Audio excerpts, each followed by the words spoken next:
होता है mentally physically, in order to be fresh and healthy physically and mentally, that is the main purpose of game. कहते main उद्देश्य जो खेल का है वो है कि मानसिक रूप से और शारीरिक रूप से हम स्वस्थ रहें, मस्त रहें, फ्रेश रहें, इसी के लिए निरोग रहें, इसी के लिए खेल होता है। तो भगवान ने खेल खेल रहे हैं ब्रजवासियों के साथ और ये उपदेश देते हैं कि तुम भी यदि मस्त व्यस्त स्वस्थ रहना चाहते हो तो इसी तरह से खेलना धुपना बंद मत करो। आज आप बड़ी बड़ी योगा यूनिवर्सिटी में जाइए, वहाँ देखिए 17 को बीमारी लेकर के आते हैं, खटिया पर टांग के लाया जाता है। मैं बेंगलोर में था 1 साल तक, वहाँ देखा 400 एकड़ में बना हुआ योगा यूनिवर्सिटी है।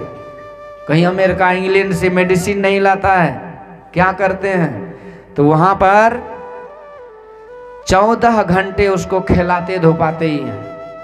1 घंटा ये क्लास, ये योग का क्लास, ये योग का क्लास, ये एक्सरसाइज, ये वो, आदमी को इतना व्यस्त कर देता है। सादा सादी भोजन कराता है, योगा एक्सरसाइज विविध तरह के खेल धूप करा करके 15 दिन में उसको टनाटन कर देता है। 10-15 हज़ार लेता भी है, क्योंकि वो जानते हैं कि सीधा यदि सस्ता में कर देंगे तो इसका इलाज भी नहीं होगा। ये भी एक बीमारी है, जब तक पैसा नहीं देते हैं तो दवाई पर विश्वास नहीं होता है, इसलिए कुछ पैसा भी लेता है पर आदमी को स्वस्थ बना देता है। क्यों? क्योंकि भगवान कहते हैं ये जो सुखी जीवन जीने का जो रहस्य यही है, खेल खुद करो। 100 रोगों की एक दवाई, हंसना सीखो मेरे भाई, हंसो हंसाओ, खेलो खिलाओ, यही आनंद है, यही जीवन है। और इसी के लिए संग में साथ में रह करके एक दूसरे से मिलते हैं जुलते हैं तो सारा गिला शिकवा लोग भुला जाते हैं। तो यही हमारी सोसाइटी, संस्कृति, सभ्यता का, कल्चर का एक हिस्सा है। ऋषिकेश में एक विदेशी हमसे पूछा, मैं उनसे पूछा what is the special things in India you see you find here, क्या कुछ विशेष चीज तुम देखते हो भारत में? उन्होंने कहा there are so many divine things to perceive from Indian culture, but one special thing which I like very much is that I see in many places there are a group of people sitting together, talking together, eating together and playing together. That is the greatness things in India. उन्होंने कहा कि भारत में बहुत कुछ ऐसा है जो कि ग्रहण करने योग्य है, पर एक चीज़ जो मुझे बहुत पसंद आता है कि आदमी जहाँ तहाँ 10-5 आदमी बैठे रहते हैं, गप सरक्का करते रहते हैं, हंसते रहते हैं, खेलते रहते हैं, खाते रहते हैं, खिलाते रहते हैं। तो ये जो कल्चर है, ये सिस्टम है, ये बहुत मज़ा आता है, ये बड़ा आनंददायक चीज़ है। ये हमारे देश में नहीं है। वहाँ फ्लाइट में रहते हैं, दूसरे फ्लाइट में जो आदमी है पूरा जीवन गुजर गया, पता भी नहीं चलता कि कौन आदमी है, नाम गाम भी पता नहीं, चेहरा से भी नहीं जानते। और वही कल्चर आप मुंबई दिल्ली में जाइए, पर जो किसी विद्वान ने कहा if you want to see the real India you must visit the villages people, you must visit the village. कहते असली भारत का दर्शन करना हो तो आप गांव देहात में चले जाइए, आपको असली भारत का दर्शन हो जाएगा। यही हमारी संस्कृति है। भगवान आज ब्रजवासियों के साथ खेल रहे हैं, खिला रहे हैं, बड़े आनंद पूर्वक। कहते भैया आज हम लोग चोरी चोरी, कहते कन्हैया कुछ ढंग का खेल खेलो, चोरी चपाटी तुम्हारी गई नहीं क्या? पहले माखन मिश्री की चोरी, खाने की चोरी, अब खेल की चोरी, ये कौन सी चोरी का चक्कर है? भगवान कहते भैया मैं चोर ही हूँ, ये दुनिया वाले इतने होशियार है कि सीधे सीधी देना नहीं जानता, इसीलिए मैं चोरी करता हूँ। आज तक 5 दिन हो गया आरती घूमते रहा, लेकिन सिक्का से 2 टकिया पर नंबर नहीं आया, इसलिए भगवान उसके पैकेट को खाली कर देते। कहते क्या हुआ? तो कहते गिर गया। गिर कहाँ गया? यहाँ नहीं गिराते तो गिरेगा नहीं। बोली आनंद कंद भगवान की। भगवान कहते ब्रजवासियों शायद तुमने समझा नहीं कि मेरे चोरी का क्या रहस्य है। देखो ये चोरी का खेल सब दिन से चल रहा है। ये जो खेल है ना, ये खेल दुनिया करते हैं, पर सबसे बड़ा खिलाड़ी परमात्मा ही है। वो ही दुनिया रूपी संसार में, वो संसार ही उसके लिए ये बगीचा है। इस बगिया को लगा करके और वो खेलते रहते हैं। और देखो ये संसार का खेल बड़ा अद्भुत है। ये जो चोरी चोरी है ये जीवात्मा परमात्मा का ही खेल है। ब्रजवासियों तुम ध्यान से सुनो, जब ये सारी दुनिया नहीं थी तो केवल मैं ही मैं था। न ये धरती, न ये आकाश, न सूर्य, चंद्र, तारे, ग्रह, नक्षत्र, कहीं कुछ नहीं था। एको अहम द्वितीयो नास्ति, एक ही मैं था, दूसरा कुछ नहीं था। There was nothing other than God. Only the God's existence was very much there. Nothing else. केवल ईश्वर की सत्ता और कुछ नहीं था। अब प्रश्न होता है कि जब कुछ नहीं था तो हम लोग थे कि नहीं? हम लोग थे कि नहीं? आप लोग बोलेंगे हमको क्या पता कि हम लोग थे कि नहीं। एक जन्म की बातें नहीं जानते कि 1000 जन्म पहले क्या था नहीं था कैसे जानेंगे। पर आपको पता नहीं होगा, पर आपको ये जरूर पता होना चाहिए कि आप अविनाशी हैं। ईश्वर अंश जीव अविनाशी। यदि हम अविनाशी हैं तो हमारा तो कभी जन्म भी नहीं हुआ, तो मरण भी नहीं हुआ, तो हम थे तो जरूर। पर थे कहाँ? जब दुनिया ही नहीं था तो हम लोग थे कहाँ? अरे धरती है तब ना खुटा गाड़ के घर बना लिए तो हम हैं। धरती ये नहीं है, घर ही नहीं तो हम कहाँ रहेंगे? जब दुनिया में कुछ भी नहीं था तो हम कहाँ थे? अरे हम घर भी बनाते और शरीर भी तो एक घर है जो 5 तत्व से बना हुआ है। जो 5 मसाला से दुनिया बना है, उसी 5 मसाला से शरीर भी न बना है। तो इसको भी घर मान लीजिए और इसको भी घर मान लीजिए, इसी घर में हम लोग हैं। पर ये दोनों घर नहीं था तो हम कहाँ थे? प्रश्न तो है। अच्छा आप लोग कुछ हो बोलिए कि हम लोग कहाँ थे? कोई जवाब नहीं है। कोई बोल सकते हैं कि हम कहाँ थे? एक सत्संगी बोला कि बाबा आप कथा सुनाइए ना, हम लोगों से क्या पूछते हैं। यही कथा है। यदि हम सुना रहे हैं और आप भी कुछ सुनाइए, तो जब तक अर्जुन प्रश्न नहीं करता तो भगवान गीता का ज्ञान कहाँ देते? परीक्षित प्रश्न नहीं करता तो सुखदेव भगवान कथा कहाँ सुनाते? तो जब कुछ नहीं था तो हम थे कि नहीं? यदि थे तो कहाँ थे?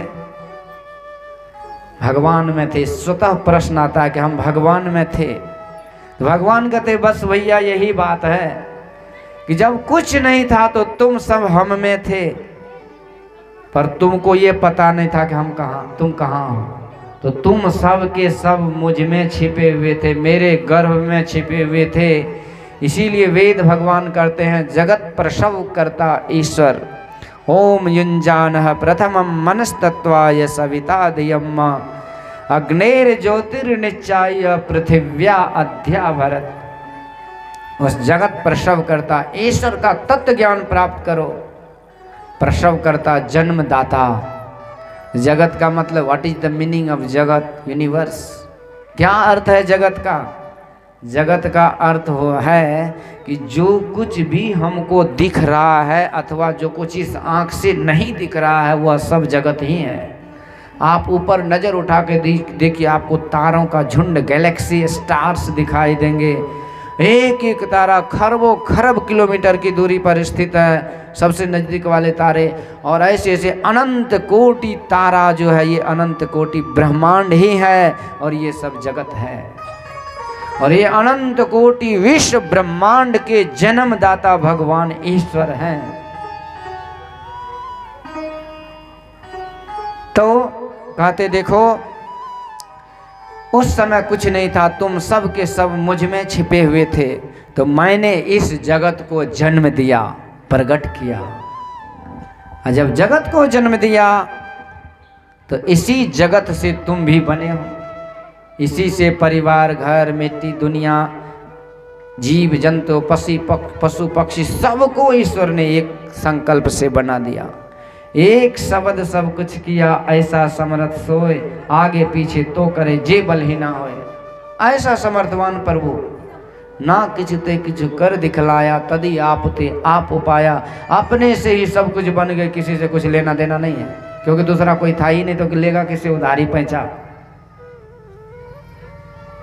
भगवान कहते ब्रजवासियों तुम सब के सब मुझ में छिपे हुए थे, तो मैंने जगत को जन्म दिया, जगत को उत्पन्न किया और एक एक शरीर बना बना करके तुम सबको प्रकट कर लिया।